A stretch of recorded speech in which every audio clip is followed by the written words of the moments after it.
바울의 2차 전도 여행이 계속 진행이 되고 있습니다.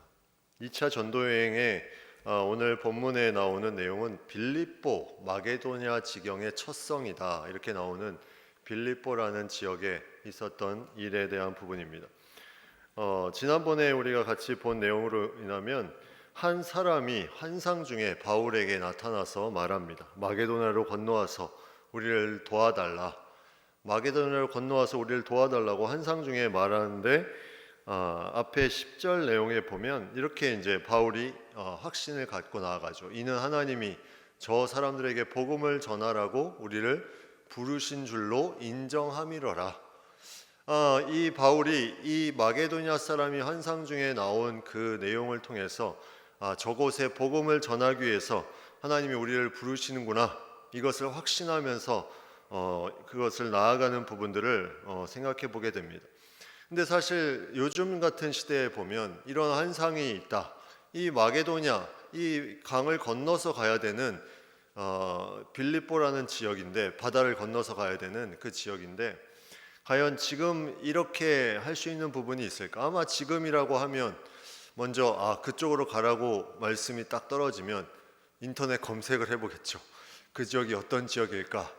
이제 검색을 해보고 자료도 찾아보고 간 사람들한테 물어도 보고 뭐 여러 가지 얘기를 해놓고 이제 계획을 세우겠죠.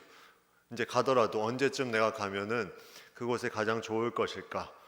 이제 그 자신의 계획 스케줄 가운데 이제 일정을 잡아놓고 그렇게 가는 것이 일반적일 텐데 바울은 그런 어떤 그 시대 상황이 그랬을 수도 있지만 그런 어떤 전혀 그런 부분들이 없이 바로 확신을 가지고 드로아에서 배로 떠나는 모습이 나옵니다. 이게 이제 바울의 성령 충만한 모습이죠. 그가 선교하면서 항상 이런 어떤 하나님의 음성에 대해서 귀를 기울이고 그가 거기에 대해서 반응하면서 나아가는 부분들이 그의 삶에 계속해서 이루어지고 이것을 통해서 선교의 역사가 계속 이루어진다는 것.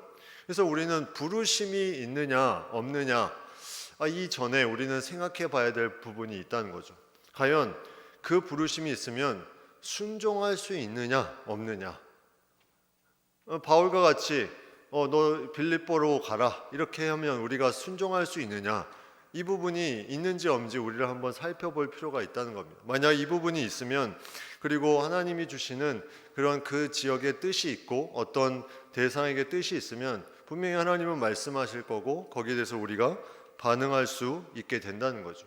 그런데 우리가 그런 준비가 되어 있지 않는데 계속해서 이 삶이 너무나 멋지다. 이 바울의 삶이 항상 이런 환상 가운데, 꿈 가운데 성령의 음성을 듣고 나아가는 것이 얼마나 재밌을까, 얼마나 귀한 것인가, 이렇게만 생각하고 막상 이제 그게 들려오면 본인은 거기에 대해서 반응할 수 없다면 이런 부분들이 사실 들려지는 부분이 쉽지는 않은 거죠. 근데 바울은 이미 준비가 돼 있었고 그런 모든 하나님의 부르심에 대해서 어디든지 갈 수 있는 그런 마음이 있었기 때문에 계속 성령의 역사가 바울 가운데 나타나고 그가 이제 마게도냐로 이제 바다를 건너서 가게 되는 내용이 오늘 본문에 나옵니다.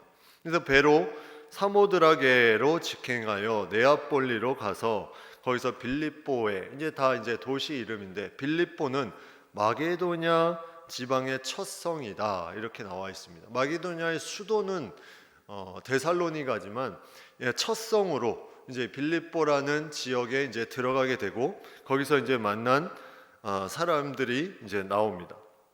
근데 이 빌립보에는 사람들을 많이 만나지는 않고 루디아라는 어떤 한 여인의 그 중심으로 일어나는 일들이 계속해서 이루어집니다. 그래서 이 루디아가 그 속에서 어떻게 반응을 하고 어떻게 그가 하나님 앞에 나아가고 이런 부분들이 이제 빌립보에서 이루어지는 그런 내용들로 나오고 있죠. 이 마게도냐 사람 한 사람이 환상 중에 나타났는데, 그래서 이 마게도냐 사람은 이 빌립보의 이 루디아가 아닐까, 이제 우리가 한번 생각을 해볼 수 있는 거죠. 이런 어떤 간절한 마음이 이 루디아에겐 있었습니다.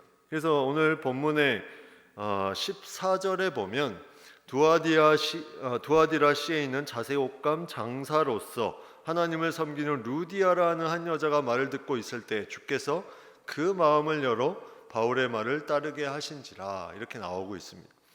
이 루디아의 마음을 열어서 하나님의 말씀을 따르게 하셨다. 근데 이 루디아는 하나님을 섬기는 자였다 이렇게 나와 있습니다. 하나님을 섬기는 자. 그리고 그 앞에 보면 자색 옷감 장사였다 이렇게 나옵니다.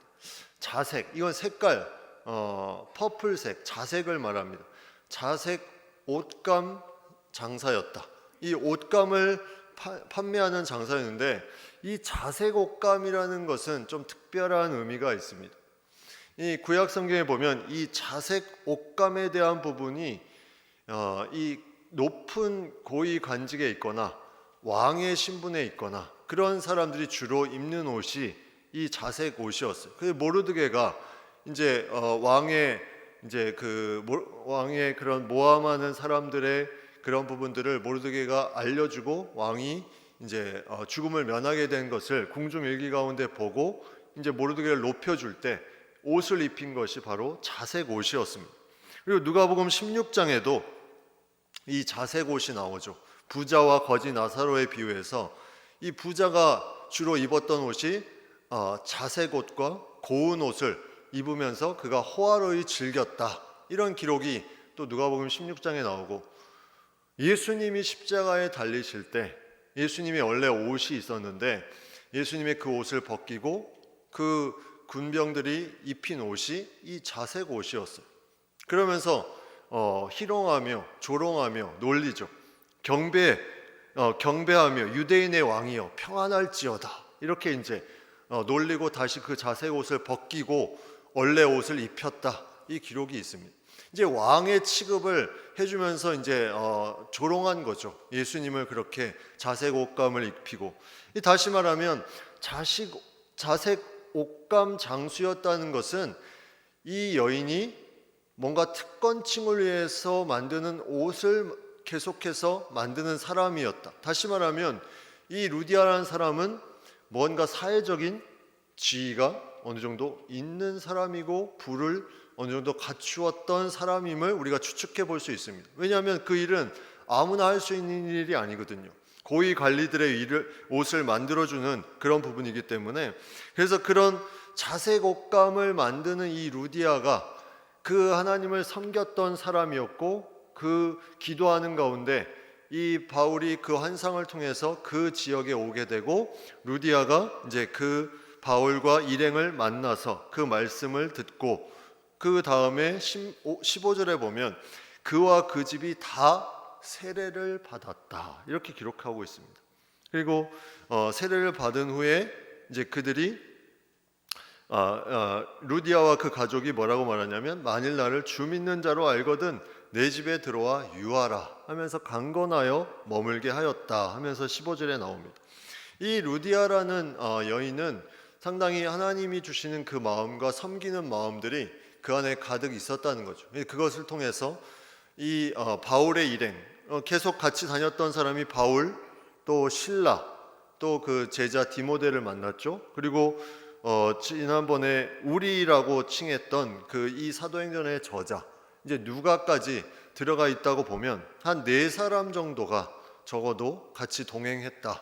근데 이 루디아의 집에 이 4사람이 들어가서 함께 머물 수 있었다 하면 이 루디아가 어느 정도 산다는 것을 우리가 생각해 볼 수 있고, 또 4사람을 한 번에 청했다는 것은 그만큼 하나님의 사람들에게 열려있는 섬김에 대한 그런 부분들을 우리가 보게 됩니다. 그래서 이러한 섬김을 잘 베푸는 이 루디아, 이제 이 집에 이제 가서 세례를 다 받고 그 집에서 이제 유하는 그런 가운데, 이제 그 가운데 얼마나 여기까지는 아름다운 이야기입니까? 여기까지만 딱 끝나면 빌립보가 정말 아름다운 이야기인데, 항상 이 바울의 선교에는 항상 방해하거나 핍박하는 사람들이 꼭 등장합니다. 영화에 보면 이 주인공을 힘들게 하는 악역이 있듯이 이 악한 자들이 꼭 나오는 거죠. 그래서 그 16절부터 그 악한 역할들이 이제 거기서부터 이제 일어납니다.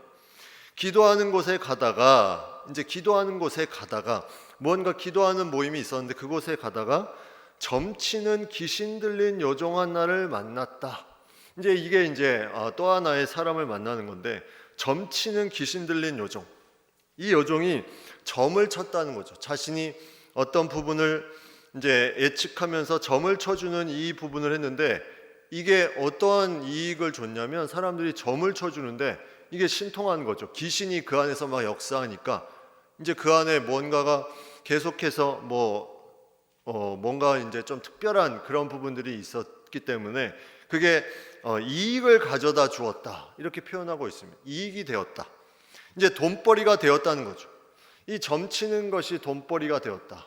우리나라도 이 점치는 데가 많은데 이 점치는 데가 점점 많아지고 있다고 해요.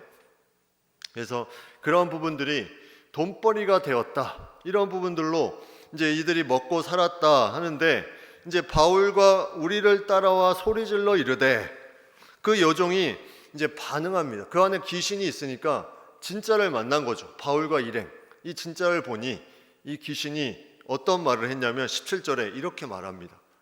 지극히 높은 하나님의 종으로서, 이 사람들이 지극히 높은 하나님의 종으로서 구원의 길을 너에게 전하는 자이다. 얼마나 복음적입니까? 이 귀신이 지금 바울의 일행을 이렇게 표현하고 있어요. 지극히 높은 하나님의 종으로서 구원의 길을 너에게 전하는 자다. 이 귀신이 한 말이 어떤 틀로 얘기했을까요? 귀신은 이것도 비아냥거리면서 얘기를 했겠죠. 이 지극히 높은 하나님의 종을 사실 이렇게 이제 표현을 했지만, 저들은 우상의 그런 종노릇을 하는 사람들이다. 그리고 구원의 길을 너에게 전하는 자다. 이건 무슨 말이냐면, 이 당시에 이제 그 우상으로부터 얻을 수 있는 이 구원은 뭐냐면 잘 먹고 잘 사는 거였어요. 마음 편히 그냥 그거를 이제 그걸 주기 위해서 온 사람들이다. 근데 바울과 일행은 그걸 주러 온 것이 아니거든요. 근데 이런 식으로 하나님의 그 사람들을 왜곡시킵니다. 저들 우상의 그런 종이고 그냥 높은 신의 종이고, 너희에게 줄 것은 너희가 원하는 그 먹고 잘 사는 그런 것들을 주는 사람이야. 이런 식으로 왜곡하니 이제 바울이 계속 그 여러 날을 그렇게 했다. 이러니까 바울이 심히 괴로워했다, 이렇게 표현하고 있습니다.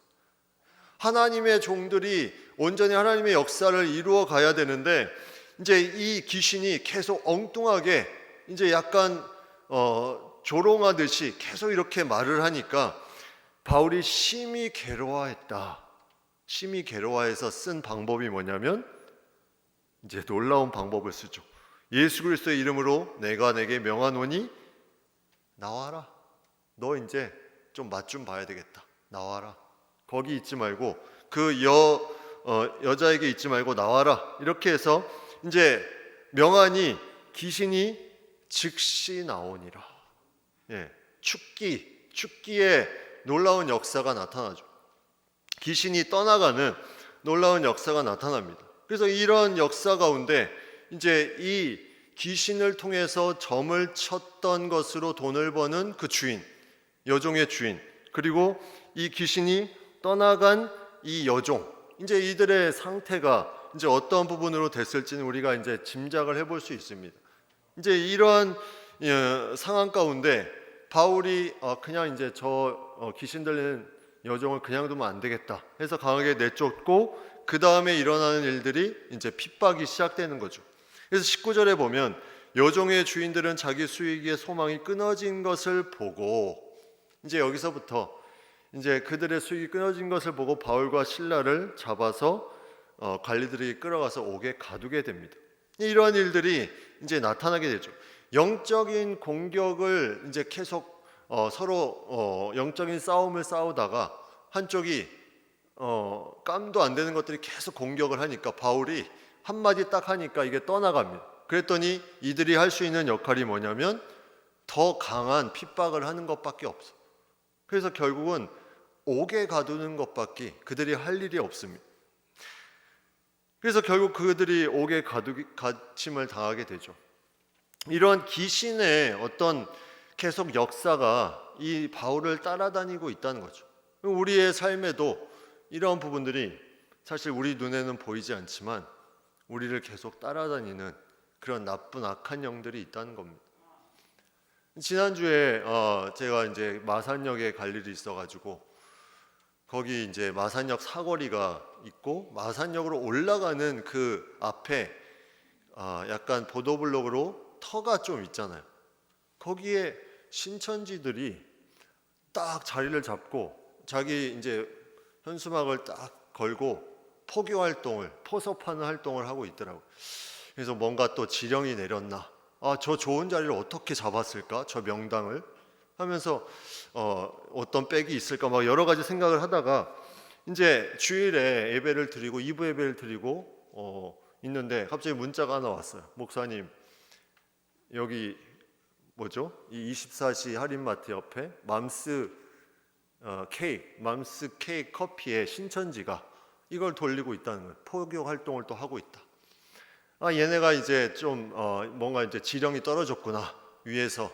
그러니까 이제 곳곳에서 뭔가 이제 주일에 교회 앞까지 와서 이런 활동을 하고 있구나. 근데 이제 다시 생각해 보면 사탄이 이제 조금 뭔가 두려움이 이제 생긴 거죠. 이 귀신의 입장에서 보면 이제 교회들이 계속해서 이제 코로나 이후로 막 사람들이 오니까 약간 이제 두려운 마음에 이제 사탄도 움직여야 되겠다. 그래서 이제 움직이면서 그들이 활동을 하는 부분들, 이게 이제 우리의 어떤 영적인 부분에 우리가 느낄 수 있는 부분입니다. 결국 그러한 귀신의 역사는 그냥 이 바울처럼 나가라 하면은 끝이에요. 그냥 뭐 다른 말 할 필요가 없습니다. 예수 그리스도의 이름으로 나가라.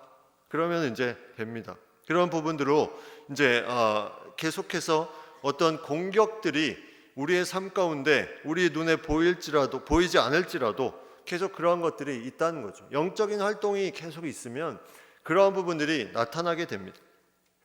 근데 여기 이 빌립보라는 지역에 왜 이런 귀신 들린 자들이 활동을 할 수 있었을까?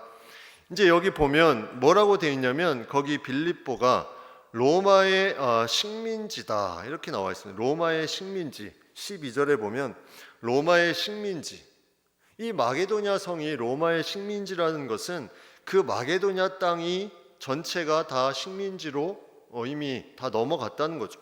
근데 역사적으로 이걸 좀 찾아보면 빌립보는 처음에 그냥 하나의 도시였습니다.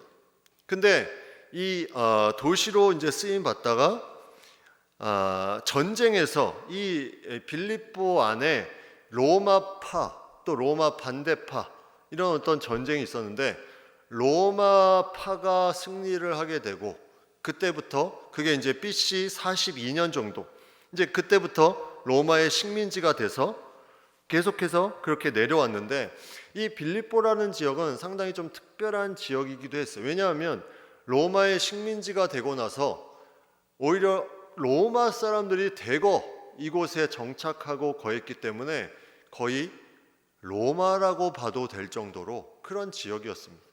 그래서 그 땅 가운데 어떤 부분들이 있었냐면 이 로마가 섬기는 우상들이 그 땅 가운데 많이 있었고 로마에서 할 수 있는 모든 문화, 사회, 생활 이런 것들이 빌립보에 많이 퍼져 있었다는 거죠.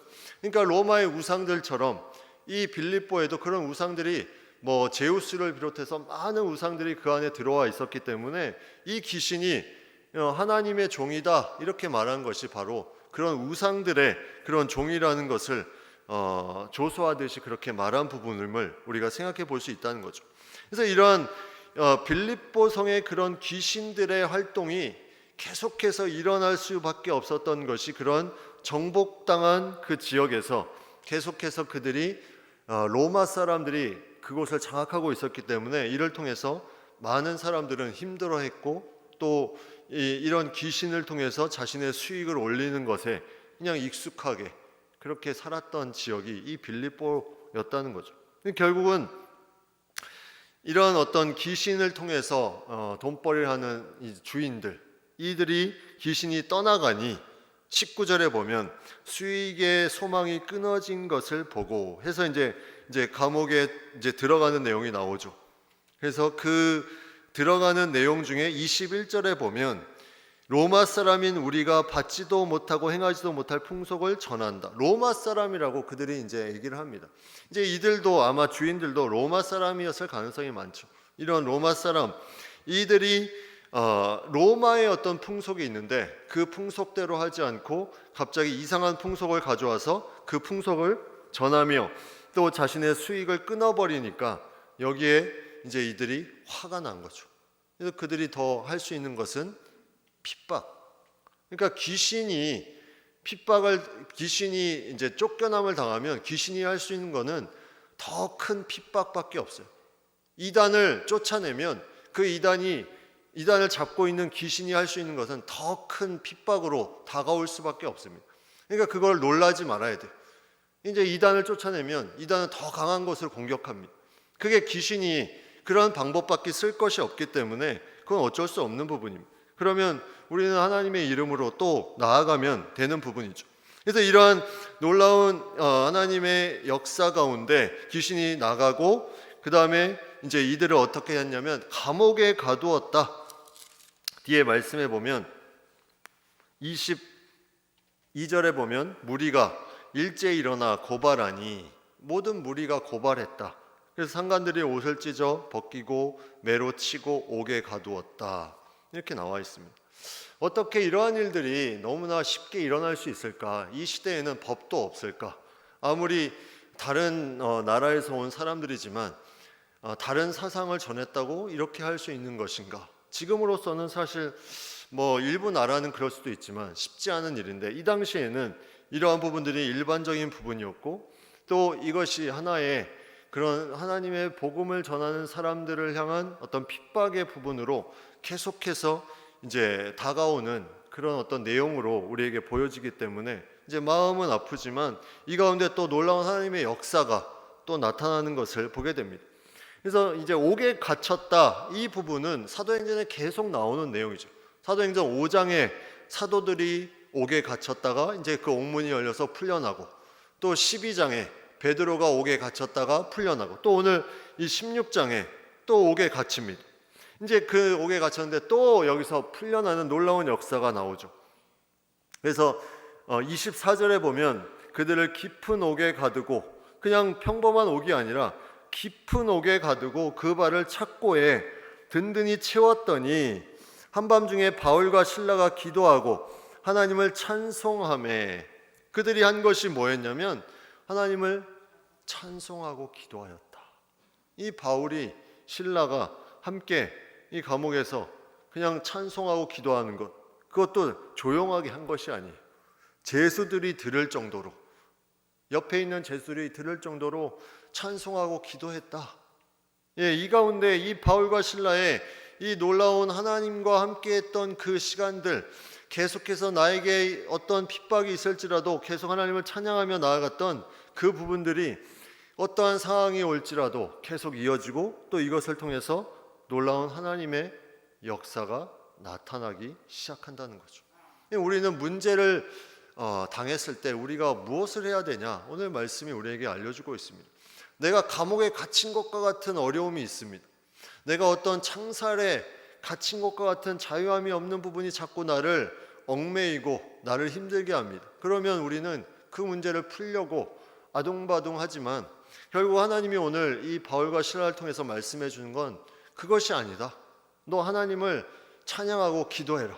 그 옥문이 열리는 것은 거기서부터 시작된다는 것을 우리에게 보여주고 있습니다. 어떠한 핍박과 어떤 공격이 있을지라도 우리가 해야 될 부분은 바로 이렇게 기도하며 찬양하는 부분으로 나아갈 때 이것이 놀라운 역사로 나타나게 된다는 거죠. 오늘 말씀에 26절에 보면 큰 지진이 갑자기 일어났다. 큰 지진이 일어나고 옥토가 움직였다. 문이 다 열렸다. 모든 사람의 메인 것이 다 벗어졌다. 이렇게 기록하고 있습니다. 하나님의 놀라운 역사가 여기서 이제 일어나기 시작합니다. 그 전에 5장, 12장에서 일어났던 역사가 또다시 16장에서 나타납니다. 그래서 하나님이 이 사도행전을 통해서 주시고자 하는 마음은 너 이렇게 갇힌 상태에 복음을 들고 나아가다가 어려움 당한 것을 두려워하지 말라. 두려워하지 말라는 거죠. 하나님이 그 모든 것을 다 풀어주신다. 그래서 너는 기도하고 찬양하는 가운데 계속해서 나아가면 그 모든 것에 하나님께서 함께 해주시고 회복해 주실 것이다. 이것을 우리에게 말씀해 주고 있습니다. 그래서 계속 옥에 갇히는 내용들이 나오고 있는 거죠. 3번씩. 그래서 이 놀라운 역사가 이제 나타나는 가운데 바울의 또 다른 위대함이 여기서 이제 등장합니다. 이제 풀렸으면 도망을 가야죠. 그죠? 도망가라고 풀어준 거 아닙니까? 성령의 역사로. 이제 너 나가라. 그 베드로도 그래서 이제 도망가서 이제 기도하는 그 제자들 기도하는 곳에 간 것 아닙니까? 바울도 그렇게 이제 도망을 가면 되는데 무엇을 봤냐면 간수 한 명이 거기에 있었어요. 간수가 자다가 깼는데 옥문이 열린 것을 보고 죄수들이 도망한 줄 생각하고 칼을 빼어 자결하려 했다. 이렇게 나옵니다. 자결하는 장면을 보게 됩니다. 이제 간수가 한번 생각을 해보십시오. 성령의 놀라운 역사로 옥문이 열렸는데 그거를 지키는 간수가 죽으려고 자결하려고 했다. 그러면 바울은 일반적인 사람이라면 간수가 하나님을 믿는 사람도 아니고 죽든 말든 이거는 성령의 역사니까 그냥 도망가면 끝, 깔끔하잖아요. 근데 바울은 그렇게 안 했다는 거예요. 바울은 그 가는 순간에 그 간수가 자결하려 하는 것을 보고 이거는 성령의 역사로 움직인 것인데 한 사람이 자살을 한다? 그리고 그 영혼이 죽음에 이른다? 이것은 바울에게는 그냥 지나칠 수 없는 그런 부분이었죠. 그래서 바울이 큰 소리로 말했다. 근데 바울도 인간이었기 때문에 그 자결하러 하는 그 사람을 봤을 때 큰 소리를 외칠 수밖에 없었을 거예요. 여러분, 자결하려고 하는 사람을 본 적이 있습니까? 자살하는 사람. 저는 우연치 않게 본 적이 있습니다. 아파트에서 갑자기 어떤 물체가 툭. 근데 그게 거의 1초 사이에 툭. 근데 밑에 보니 사람이었어요. 그게 아직도 그 잔상이 남아 있습니다. 그런 충격이 자결하려는 사람 앞에 이거는 바울의 인간적인 모습을 우리가 볼 수 있어요. 그 죽으려고 하는 그 상황에 너무나 크게 놀랐기 때문에 이제 큰 소리로 외치며 이제 그가 말하는 거죠. 얼마나 이제 긴급했으면 이렇게 말합니다. 내 몸을 상하지 말라. 우리가 다 여기 있다. 이게 무슨 말입니까? 우리 도망 안 갈 테니까 죽지 말라. 자결하는 것은 성령의 역사로 옥문이 열렸지만 이거는 바울에게 있어서는 그냥 지나칠 문제가 아니었다는, 영혼에 대한 문제, 성령의 역사에 대한 문제에 이것이 너무나 말이 안 되는 부분임을 바울이 알았기 때문에 그 짧은 시간에 그가 크게 소리를 외치고 우리가 다 여기 있다 하면서 이제 그가 나아갑니다. 그때 이제 간수가 이제 정신을 차리고 자결하려고 하는 것을 이제 막고, 제수가 도망가지 않았기 때문에, 왜냐하면 제수가 한 사람이라도 도망가면 엄청난 벌을 받을 수밖에 없는데 다 여기 있다고 하는 것에 어느 정도 안심을 했던 것 같아요. 그래서 이제는 옥문이 열린 것만 이제 그가 생각하고 무서워서 떨며 등불을 가지고 바울과 실라 앞에 엎드리게 됩니다. 그래서 그 엎드린 내용은 이제 간수가 이제 초점이 그가 무엇을 두려워했습니까? 처음에는 이 세상의 권세를 두려워하고 이제 자결하려고 했는데 이제는 그 바울과 실라를 두려워했습니다. 바울과 실라를. 저 사람들이 어떤 사람들이기에 과연 옥문이 다 열리고 갑자기 열리고 나한테 이렇게 자결하지 말라고 그렇게 말하는 걸까? 그러면서 그들 앞에 나아가서 그가 한 말은 뭐냐면 어떻게 하여 구원을 받으리이까? 이 말은 이 간수가 예수님을 아는 사람이 아니었기 때문에 이 말은 내가 어떻게 하면 영생을 얻을 수 있습니까? 이 질문을 한 것이 아니겠죠. 이 간수의 질문은 나 이제 죽는다. 내일 이제 저기 그 고위직에서 우리 이 감옥에 오면 나는 이제 죽은 목숨이다.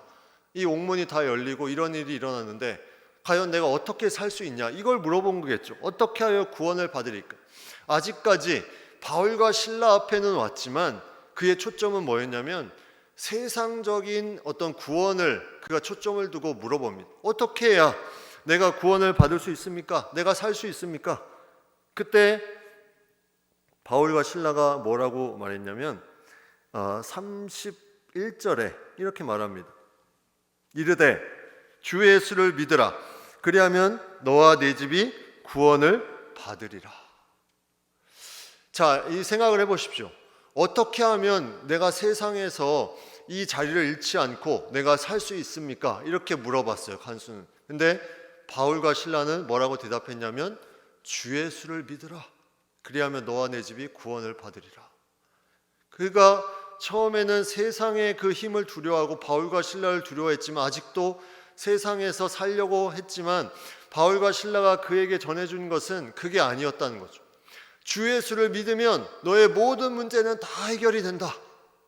그러고 나서 이제 주의 말씀을 그가 전하고 어떻게 했냐면 그 사람과 함께 그 간수의 집에 있는 모든 사람에게 가서 복음을 전합니다. 그래서 그 가정이 다 이제 구원을 얻게 되는. 그래서 33절에 그 온 가족이 다 세례를 받았다. 이렇게 나옵니다. 루디아와 온 가족이 세례를 받고 예수님을 믿는 가정, 하나님을 믿는 가정, 그 다음에 하나님을 전혀 모르는 간수와 그 가정이 세례를 받았습니다. 빌립보의 두 가정에 놀라운 역사가 나타났죠. 이제는 이 간수가 세상을 두려워하는 존재가 아니라 바울과 실라를 두려워하는 존재가 아니라 하나님을 두려워하는 존재로 바뀝니다. 그래서 자결하려고 했던 이 간수가 어떻게 하냐면 34절에 보면 그들을 데리고 자기 집에 올라가서 음식을 차려주고 그와 온 집안이 하나님을 믿음으로 크게 기뻐하였다. 이렇게 나옵니다. 하나님의 놀라운 역사가 이 빌립보 성에 엄청나게 나타나고 있는 거죠. 그래서 한 사람 루디아와 그 가정, 또 핍박 가운데 갇혔지만 성령의 역사 가운데 그 간수와 그 가정, 이러한 놀라운 구원의 역사가 계속해서 나타납니다. 그래서 악한 자는 계속 핍박을 일삼죠. 그가 할 수 있는 것은 믿는 자들을 핍박해서 넘어뜨리려고 하는, 중단시키는 것이 그들의 목적입니다. 이단이 계속 와서 공격하며 그래서 왔다리 갔다리 하는 것이 이제 믿는 사람들을 미혹해 하려고 하는 그들의 방법이죠. 이제 이런 뒤에서 조정하는 귀신의 세력, 이것을 우리는 하나님의 말씀으로, 복음으로 이겨낼 수 있고 또 더 큰 핍박으로 옥에 갇힐지라도 하나님을 찬양하며 기도하는 그 놀라운 역사로 그것을 뚫고 하나님의 더 큰 역사가 일어나는 것, 이게 바로 영적 전쟁 가운데 계속해서 승리하는 역사가 그 가운데 나타나게 된다는 거죠. 이 믿음이 우리에게 너무나 중요합니다. 이 믿음을 가지고 나아가면 이것을 통해서 하나님이 주시는 귀한 승리의 기쁨이 우리 가운데 있고 또 그것을 통해서 하나님의 하나님 되심을 그 가운데 우리가 고백할 수 있다는 거죠. 변한 건 아무것도 없지만 다시 그들이 옥에 있게 되고 그 다음에 내용을 보면 다음 주에 같이 좀 보기를 원하는데 그 다음에 내용을 보면 똑같이 감옥에 있어요. 변한 건 없어요. 옥문이 열렸다가 이제 그냥 닫히고 똑같이 있는데 변한 게, 중요한 게 뭐냐면 간수와 그 가족이 구원을 얻었다. 이것이 표면적으로는 드러나지 않았지만 그 모든 역사 가운데 구원받는 사람을 날마다 더하게 하시는 이 놀라운 역사가 그 가운데 이루어졌다는 것, 이게 너무나 소중한 거죠. 그래서 이 복음의 능력이 계속해서 바울과 그 일행을 통해서 퍼져나가는 것을 우리가 보게 됩니다. 우리도 이 믿음으로 어떠한 영적 전쟁 가운데 하나님을 믿음으로 나아갈 때 승리하는 예수 이름, 그 예수 이름으로 승리하는 우리 모두가 되기를 간절히 바랍니다. 찬송가